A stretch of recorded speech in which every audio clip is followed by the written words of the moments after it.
안녕하. 핵심만 콕콕 집어 설명하는 그레이트홍의 생명과학 1 디딤 강의 영상입니다. 이번 시간에는 생물의 특성에 대해서 공부해 볼 거예요. 이 세상의 모든 생물은 세포로 구성되어 있고 물질 대사를 하고 자극에 대한 반응을 하며 항상성을 유지하고 발생과 생장을 하고 생식과 유전을 하며 적응과 진화를 하는 이런 모든 특징을 다 갖추고 있습니다. 이런 특징을 자신을 유지하려는 개체 유지 현상과 종족을 유지하려는 종족 유지 현상으로 구분하기도 하는데요. 생물의 특성과 관련된 문제는 생물의 특성 중 한 예를 제시하고 어떤 생물의 특성에 해당하는가를 구분하는 그런 문제들이 등장합니다. 자, 그럼 내용으로 한번 가볼게요. 세포로 구성되어 있다. 생물체는 구조적, 기능적 기본 단위인 세포로 이루어져 있다라고 이미 우리는 통합과학에서 배웠어요. 세포는 세포막으로 둘러싸여 있는 구조로 되어 있죠. 개체가 하나의 세포로 이루어져 있는 생물을 단세포 생물이라고 하고, 여러 개의 세포가 세포, 조직, 기관,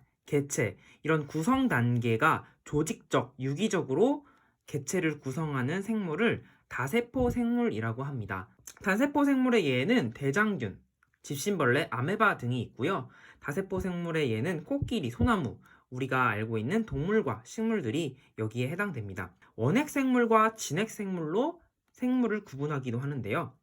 자, 원핵생물은 원핵세포로 이루어진 생물을 원핵생물이라고 해요. 그리고 진핵생물은 진핵세포로 이루어져 있는데, 원핵생물의 대표적인 남세균이 여기 나와 있습니다. 세포막 안쪽 세포질이잖아요. 이렇게 세포질에 유전물질인 DNA가 뭉쳐 있습니다. 하지만 클로렐라가 오른쪽에 나와 있는데요. 원핵세포 생물과 다른 점은 유전물질인 DNA가 바로 핵 속에 들어있다는 것입니다. 즉, 이 원핵생물과 진핵생물은 핵막의 유무, 즉 핵이 없고 핵이 있고 핵막이 없고 핵막이 있고 요렇게 구분하는 것이 바로 원핵생물과 진핵생물입니다. 원핵생물의 예로는 여기 나와 있는 대장균이 바로 원핵생물에 해당이 되고요.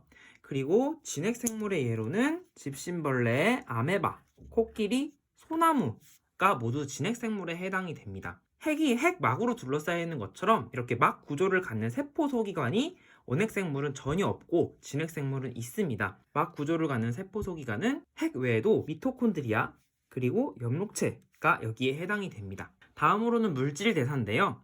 물질 대사는 생물체 내에서 일어나는 모든 화학 반응을 말하고, 여기에는 단백질 주성분인 효소가 관여하고 물질의 합성과 분해에서 에너지 출입이 함께 일어나는 특징을 가지고 있습니다. 물질 대사는 동화작용과 이화작용으로 구분할 수가 있는데요.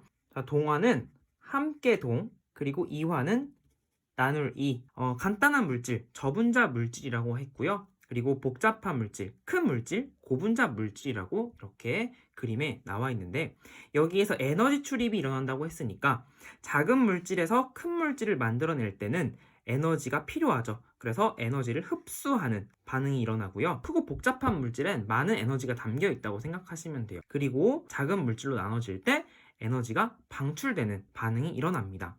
그래서 오른쪽에 동화작용과 이화작용을 그래프로 나타냈는데요. 그래프를 볼 때는 가로축과 세로축을 먼저 봐야겠죠. 반응 시간에 따라서 에너지량이 변하고 있는데요. 반응물보다 생성물의 에너지량이 훨씬 커요. 이렇다는 것은 에너지량이 크다. 커다란 분자를 만들어냈구나. 에너지를 흡수하는 반응, 그리고 물질을 합성하는 반응, 흡열 반응이다 라고 이렇게 히읗, 히읗, 히읗 동화작용이다. 그리고 동화작용에는 대표적으로 광합성이 있다. 이렇게 알아두시면 되겠습니다. 그리고 이화작용은요, 반응 시간이 진행됨에 따라서 반응물에 비해 생성물의 에너지량이 줄어들었어요. 그렇다는 것은 큰 물질이 작은 물질로 분해되었구나. 이렇게 생각했을 때, 이화작용이구나. 즉, 에너지가 방출이 되고, 그리고 물질이 분해가 되고, 열이 발생하는 발열 반응이구나. 비읍의 공통점이 있다. 그리고 이 이화작용의 대표적인 예는 생물이 에너지를 만들어내는 이 세포 호흡과 소화 과정이 여기에 해당된다. 여러분이 이렇게 알아두시면 되겠습니다. 자, 세 번째로 자극에 대한 반응인데요. 생물은 안팎의 환경 변화인 자극을 감지하고 이 자극에 대해서 적절하게 반응을 하죠. 이 자극에 대한 반응은 상대적으로 짧은 시간 동안 이루어지게 됩니다. 예를 들어 식물의 줄기는 빛을 향해 굽어 자란다. 그리고 뭐 지렁이에게 빛을 비추면 어두운 곳으로 이동한다. 뭐 얼굴을 향해 날아오는 야구공을 피한다. 이런 자극에 대한 반응을 확인할 수가 있습니다. 그리고 네 번째로 항상성인데요. 생물이 자극에 대하여 체내 환경을 일정하게 유지하려는 성질이에요. 일정하게 유지한다. 여기에 초점을 맞춰서 이 사람의 경우 신경계와 호르몬을 통해 조절을 하게 됩니다. 예를 들어 사람은 더울 때 땀을 흘려 체온을 조절하고요. 체온 조절, 식사를 하면은 호르몬인 인슐린이 나오게 되는데 이 인슐린의 분비량이 증가해서 혈당량, 혈액 속의 당분인 포도당의 양을 일정하게 조절하는 그런 조절 작용. 그리고 물을 많이 마시면 오줌을 많이 누게 되죠. 그러면 체내의 삼투압을 조절하게 됩니다. 체온 조절, 혈당량 조절, 삼투압 조절, 여러분이 이 세 가지는 항상성과 관련돼 있구나. 자, 개체 유지 현상 중에 마지막 발생과 생장인데요. 발생은 다세포 생물에서 수정란이 세포 분열과 기관의 분화 과정을 통해 하나의 개체가 되어가는 과정이다. 기관의 분화 과정이라고 생각하시면 사람 생각했을 때 기관 뭐가 있을까요? 뭐 손, 발, 눈, 코, 입, 귀 이런 기관을 만들고 생겨나는 과정. 예를 들어 올챙이에서 뒷다리가 쑥, 앞다리가 쑥, 팔짝팔짝 개구리 됐네. 바로 이것이 발생의 예이고요. 그리고 생장은 발생한 개체가 세포 분열을 통해 이번에도 세포 분열을 하죠. 세포수를 늘려나감으로써 자라는 과정이에요.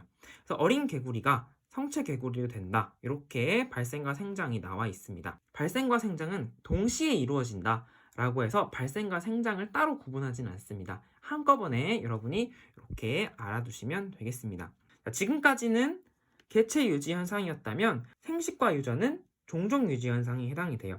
즉 생물이 자손을 만드는 것을 생식이라고 하고요. 무성생식과 유성생식으로 구분을 하죠. 수정 없이 번식을 하는 게 바로 무성생식입니다. 예로 지금 아메바가 나와 있는데요. 세포에서 모세포와 딸세포로 이렇게 이야기를 하기 때문에 이렇게 모와 딸로 썼지만 결국에는 하나의 개체가 두 개로 나누어지는 분열법으로 생식을 했기 때문에 이것은 자손이 동일한 유전적 구성을 가지고 있습니다. 그리고 유성생식은 바로 성이 있는 거죠. 생식세포의 수정을 통해 번식을 하는 거예요. 아빠의 정자, 엄마의 난자가 수정을 통해 다양한 유전적 구성을 가지는 아이가 태어나게 되죠.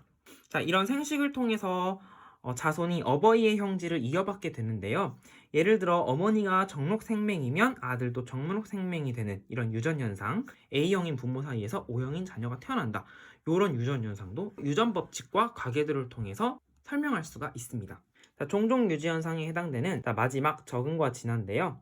적응은 생물이 환경 조건에 맞게 몸의 형태, 기능, 생활 습성 등을 변화시키는 것이다. 뭔가 환경에 대해서 변화시킨다 라고 하니까 자극에 대한 반응과 비슷하다라고 생각할 수도 있지만 자극에 대한 반응이 짧은 시간에 이루어진 변화라면 이것은 매우 긴 시간 동안에 이루어지는 변화라고 보시면 되겠고요. 그리고 진화는 생물이 여러 세대를 거치면서 환경에 적응한 결과 유전자가 변하여 새로운 종으로 분화되는 것이다. 유전자의 변이를 뭐라고 하냐면 돌연변이라고 합니다. 돌연변이로 인해 새로운 종으로 분화되는 것이죠. 자, 예를 들어 사막여우는 덥고 메마른 사막에 살아요. 그래서 열을 잘 내보내기 위해 얇고 큰 귀를 가진 특징이 있지만 북극여우는 추운 북극에 살기 때문에 열을 보존할 수 있게 귀가 작습니다. 그리고 남아메리카의 갈라파고스 군도라는 그런 섬이 모여있는 지역이 있어요. 각 섬에 사는 핀치라는 새의 부리 모양은 먹이 종류에 따라 다양한데요. 나뭇잎을 먹는 새, 곤충을 먹는 새, 선인장을 먹는 새, 씨를 먹는 새, 먹는 먹이에 따라서 부리 모양이 각각 다르다. 이런 적응의 예를 볼 수가 있고요. 자, 진화는 이렇게 돌연변이체 중에서 환경에 잘 적응한 이런 개체들이 오랜 세월 동안 잘 생존하는 것을 자연선택이라고 해요. 이런 자연선택에 따라서 서로 다른 종으로 이렇게 분리가 되었다 라는 방식으로 진화의 과정을 설명해 놓았습니다.